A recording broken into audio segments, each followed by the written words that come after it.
If you want to avoid bad relationships between, for example, the black community and the cops, then lowering rates of crime would be the key to doing that. And if policing low-level crime is the way of lowering crime and preventing higher-level crime, then that's going to be the best thing. Forget the relations between cops and civilians. It's going to be the best thing for the civilians who are involved. I mean, the biggest threat to young black men in America today is young black men in America today. And statistically speaking, it is young black men who are killing young black men. The chances of you as a young black man being killed by the police, statistically speaking, are about 1 in 60,000 in the United States. The chances of any person in this room being killed by a bee attack are 1 in 56,000. So your chances. So the idea that that low-level policing of crime is what is causing this is not true. I mean, it's not even true in the cases that are being cited particularly. It's certainly not true with regard to Michael Brown. Michael Brown was shot because Michael Brown went for a cop's gun inside the cop's car. Michael Brown was shot because he charged a cop by witness testimony, including the witness testimony of black witnesses. Now, Eric Garner died because police were enforcing a law that, by the way, I think is a stupid law, but he died because he was resisting arrest and because the cops tried to put on him a submission hold, which is not a justification of excessive force, which I think there was in that case. The problem is excessive force. The problem is not policing of low-level crime and trying to do what many places are now doing, including New York City, which is get rid of low-level crime and pretending that this is going to solve the problem. It's not going to solve the problem. It's going to make the problem a lot worse because a lot more people are going to think they can get away with crime. And number one way to avoid confrontations with the police is not to commit crimes in the first place. I know the historical significance of how our parents would try to make sure don't mess up, don't break the rules, because there's thousands of written rules, and then for us, there's the unwritten rules. Do you think the unwritten rules are the same now as they were in the time of your grandparents? Because you're saying absolutely. That really? My son, let me tell you why. Absolutely. The unwritten rules, we have to make certain that we're teaching our children. I recall dropping off my son to college last fall, and as I'm going through, he's studying pre-med at Wazoo, any parent would be proud. I'm still telling this bright and gifted kid, baby boy, if you get pulled over, make certain that you listen to the letter of whatever the officer's saying. I don't care how rude he's being.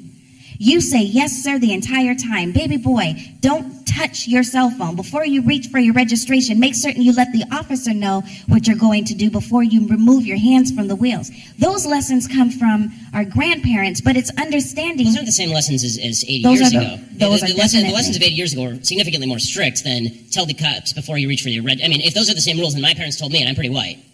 You know, so it's, I mean, I'm not suggesting that young black men don't get a different look from a lot of cops. I'm not suggesting that at all. What I am suggesting is that the rules have changed pretty significantly, and if we're going to act like the cops treat young black men now the way that they did 50 years ago, that's just it's a slander on cops. I believe that they do. Really? I believe that the police brutality, the movement of the Black Lives Matter, that didn't just surface all of a sudden, where in the last few years that officers just suddenly started. This has been a history. I can assure you Black Lives Matter and the hashtag are coming up very shortly. I look at the Baltimore uprisings as more than just riots, right? I hate the idea when you say thugs and riots, right? White people riot as well. When y'all win Super Bowls 2 years in a row, y'all get off the hook. Don't make it seem like it's just Baltimore getting upset. So my 30-second answer is I feel the frustration of what's happening in the community, and I think it's a symptom. The uprisings are a symptom of a pressure that's been unaddressed for too long. Ben? I'm offended by the language of uprising applied to people who are breaking into other black people's stores and looting them. This is a lack of values. And people who are destroying private property, destroying cop cars, in an uprising against what exactly? Against the black police chief, against a mostly minority police force, against the black mayor, against the black president, against the black attorney general, against a city council that is 9 of 15 are black and all 15 are elected Democrats. What is the uprising against? What is it seeking to achieve? I still don't see what exactly the riots are seeking to achieve. Bottom line is, this is all, it all could be boiled down to just act like a mensch. Act like a human being. Honestly, it's not useful to riot, it's not useful to break things, it's not useful to throw rocks at people, and the idea that we're supposed to sort of correlate your level of outrage. I'm going to stick to the 30 seconds on this. The last sentence. The idea that we're supposed to correlate your level of outrage with a certain level of justification. In other words, the more outraged you are and the more angry you are, the more justified you must be, is absolute nonsense. How can you argue that racism is not a driving factor in income inequality? Because it has nothing to do with race and everything to do with culture. And when you have a culture that doesn't,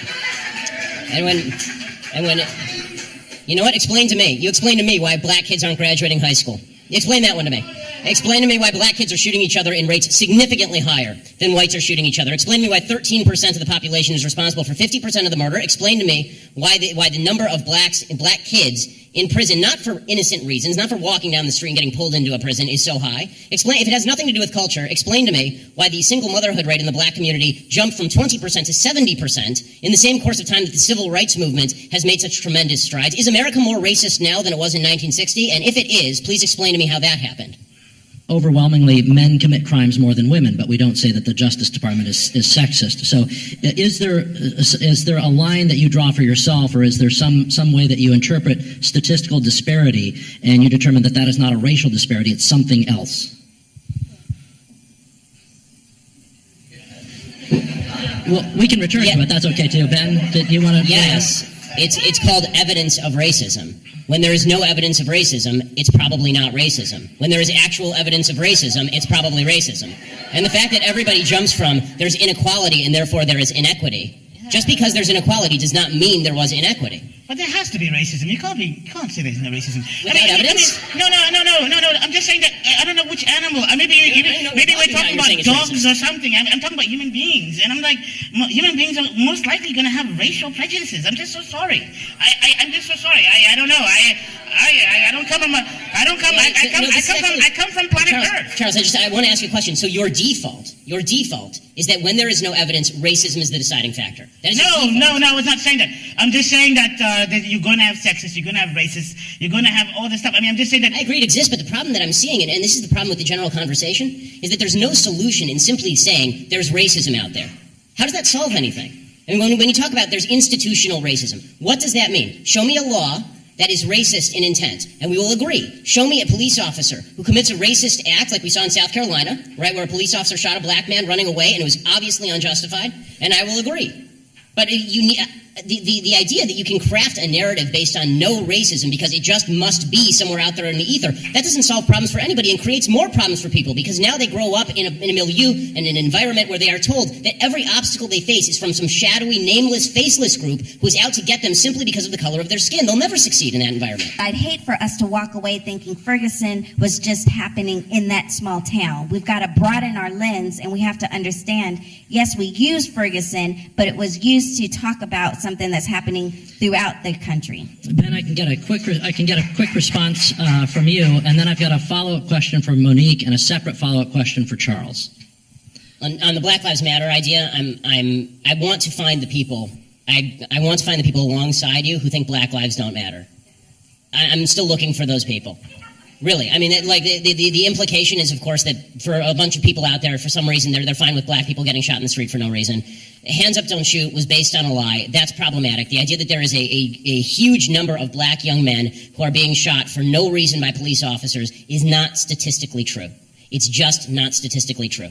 The fact is that according to statistical studies at John Jay College, if you are a white man in a similar confrontation with police, you have a better chance of being shot by police than if you are a young black man.